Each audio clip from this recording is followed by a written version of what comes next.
All right, Titus, this one's for you. Hey, everyone, welcome back to another Game Vault video. As always, with Captain Beefy with the Game Vault. Once again, we're going to talk about Sweet Baby Ink today. And some roots just gets weird, man. It gets totally weird. Let's cue the music, and we're just going to talk about this one here.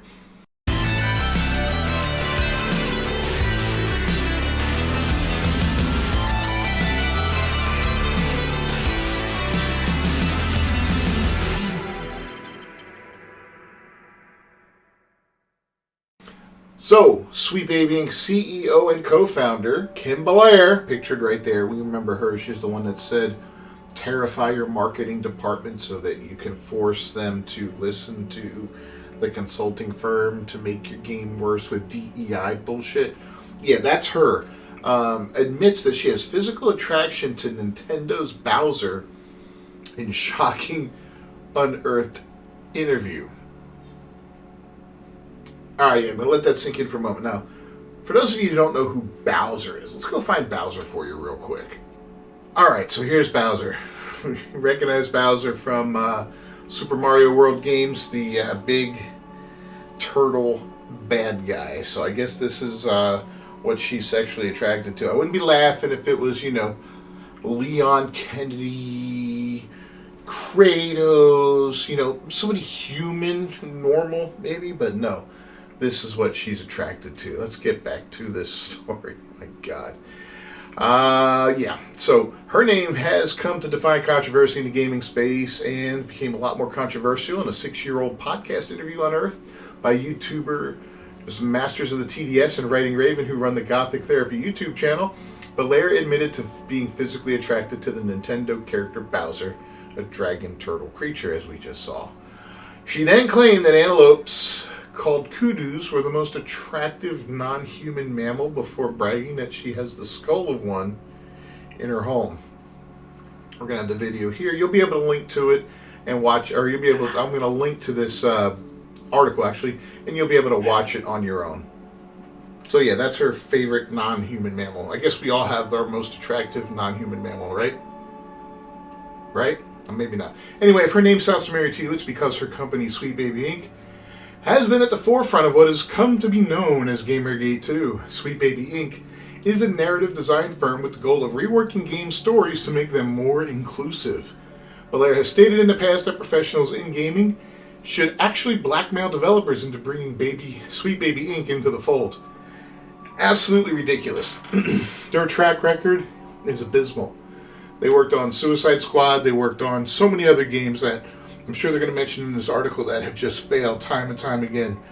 They're the ones that put the black Jotun in God of War Ragnarok, Great game, and I always say I do like the actress and all that, but it was really jarring to see a black girl play a frost giant or a snow giant or ice giant, whatever you want to call them, a Jotun, in a game that's set in Norse mythology, where everybody's white. They're all Norsemen and Norse women and all that. We all make our gods look like us, right? The Greeks did, the Hindus did, everybody does. So, yeah, it's kind of weird to have all of a sudden the black Jotun in there. But anyway, if you're creative working in AAA, which I did for many years, put the stuff up to your higher up, she said, and if they don't see the value in what you're asking for when you ask for consultancy, when you ask for research, go have a coffee with your marketing team and just terrify them with the possibility if they don't give you what you want. Sweet Baby Inc. garnered the spotlight in a very negative way in early 2024 for its role in designing the narrative for the live service Rocksteady game Suicide Squad Kill the Justice League. Abysmal failure. That one's going to be gone soon. Live service game. Since then, the gamers of the world have been boycotting games the companies worked on, the most recent of which was Unknown 9 Awakening. The game saw peak concurrent player count on Steam of 285 players on Friday, October 18th, shortly after its release. It's been steadily declining ever since, and right now we're looking at 64. Oh my God, it's terrible. 77 in the last 24 hours. Just to give you an idea, it's a way worse than this. I guess this was taken right around there, yeah, right around the time. Oh, man. Anyway, Belair claims to stand for diversity, equity, and inclusion in the gaming space, casting judgment on others she deems problematic.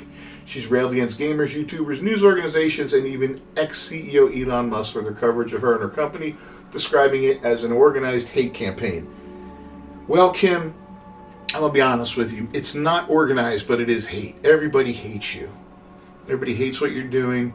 Everybody hates what your company does and everything that it stands for because it's garbage and all you do is make things worse. So maybe it's time for you to GTFO this industry completely and take all your little retarded friends with you and go do something else. Go ruin something else, somewhere else, far, far away from gaming because we're sick of you. You've been exposed. And it's not going away. We're gonna hunt you down to the ends of the earth. Any project you work on, it's gonna get exposed, it's gonna get crapped on, and it's gonna be ruined. So yeah, this is your legacy, Kim. This is what you've created. I hope you're happy with it. Belair is one of the first finger waggers, and we got a finger to wag back at her, to line up and condemn what she sees as immoral behavior. However, in this podcast interview on an episode of the Sexiest Podcast, the sweet baby head honcho seems to admit a physical attraction to both fictional and real animals. Well, there you go. She's quoted in interviews stating that Bowser is a bondage daddy sexy, I'm guessing that is, before going on to recount her experience when podcast co-host Ari McGillivray told her to look up Bowser Day on Tumblr. She states that she looked through the pages and pages of explicit Bowser images before McGillivray went on to describe a particular part of Bowser's anatomy in great detail. Sometimes he had a turtle pecker and sometimes he had a mammalian pecker, she said. Wow. I mean, this guy could have been joking around, but nothing would surprise me these days. They're disgusting people. That's why they push all this nonsense on you. You know, you look at all this inclusion, right? And all this inclusion is about, it's people's perversions that they just want exposed to the world for some reason. They're like, everybody just wants to expose themselves these days, right? Go look at a pride parade and see what happens there. It's disgusting. I'm not a religious person. I'm not a guy that's, far right conservative religious guy or anything like that. What I am is a guy that's disgusted by that kind of action, that kind of behavior. Running around simulating gay sex in front of kids, balloon dicks everywhere, and all that other stuff. It's just absolutely vile. Absolutely vile. And we talk about people talk about the slippery slope being a fallacy, but man, let me tell you, this has proved it way beyond anything else in history, man. You gave them the right to get married. I remember back in the 80s, everybody was in the closet that was gay and all that, and then they came out because of shit like Culture Club and Prince and all that, and they started popping out, and it started to get more popular. You start seeing it on TV, occasionally in TV shows and all that. And at first they were the butts of jokes and all that. Now there's one in every TV show, one in every movie, and it's just getting worse and worse and more. It's over-representation at this point, and it's been normalized so much that it's, they've taken something abnormal and normalized it to the point where it's ridiculous. It's especially in its representation in art, whether it be movies, TV, or video games. It's like over the top how much is in there. And it's stupid. So anyway, Belair then seems to try to distance herself from the images before freely admitting that she scrolled through all of them. I'm one of those people who, on the internet, I'm going to click it, Belair said, and when I go to the Bowser date tag, I can go like, oh no, this isn't what I wanted. Better look at all of it though. These are people who say, hey, you need to come to us, you need to get your game consulted with us to make sure it doesn't offend people.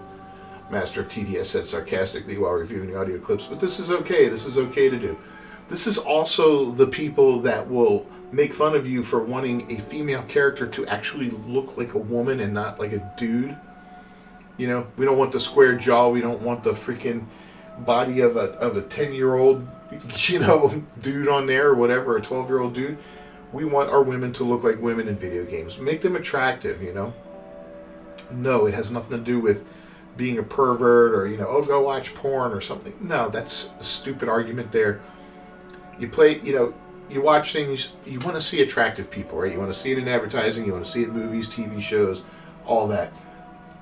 that's a normal thing for humanity. It's a normal thing for people. People are attracted to attractive people.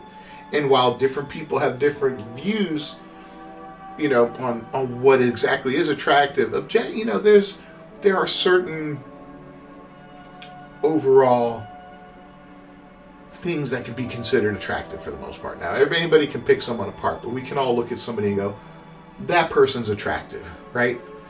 And 99.9% of people are going to say, you might have one guy that's, no, I just, whatever, dude, and you're an outlier, that's fine. But why are we catering to that guy when the 99.9% like the other person, right? That's what I'm saying here. Anyway, he then goes out to point out Belair's hypocrisy further. If you're going to stand on your high horse and pretend that you're better than other people and other gamers because you won't stoop to that degeneracy, he said, caught red-handed. You not only would stoop to that degeneracy, you are that degeneracy. So, you're no better than anybody else who wants to see people from Stellar Blade and wants to see them with less clothes on. You're no better. You're the head of a company who's literally about trying to be inclusive and diverse and to protect women from terrible gamers, and here you are being the same degeneracy that you claim to be against. And he's right. I mean, it's hypocrisy at this point, Gothic therapy wasn't done with Bowser Gate. The married couple went on to uncover something else Belair said that's even more bizarre. Master of the TDS mentioned how former game developer Mark Kern, aka Grumps, has pointed out Belair's passion for collecting animal skulls and practicing taxidermy. Nothing wrong with that. Writing Raven points out that some people have claimed that this is for witchcraft or Satanism. Who knows? But apparently it's addressed in another of the 4 total episodes of the Sexiest podcast. The episode in question contains a discussion about which non-human mammal is sexiest, and she says the antelope, Writing Raven said, noting Belair's odd description of a kudu, which is a type of antelope whose skull she has in her house.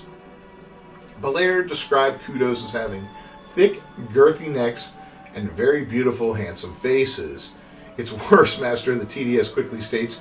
Every single company who literally signs in with these people should be ashamed. I'm sorry, you want to pander and do whatever? Do it on your own. You don't need these people.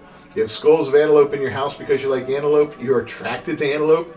There's something wrong with you. And God, yeah, he's not wrong, man. There's definitely something wrong with this person. She's an absolute lunatic at this point. And you can always see it in the eyes, man. It's that lunacy there. But yeah, I've seen the skulls in the background before. Never really paid too much attention. People have different stuff that they're into and all that. I've got a skull behind me somewhere, and I like to decorate my yard with the skulls of my enemies. But other than that, let me know what your thoughts are down below in the comments. Don't forget to subscribe to the channel and to ring that bell for notifications. I'll see you guys next time. Until then, peace.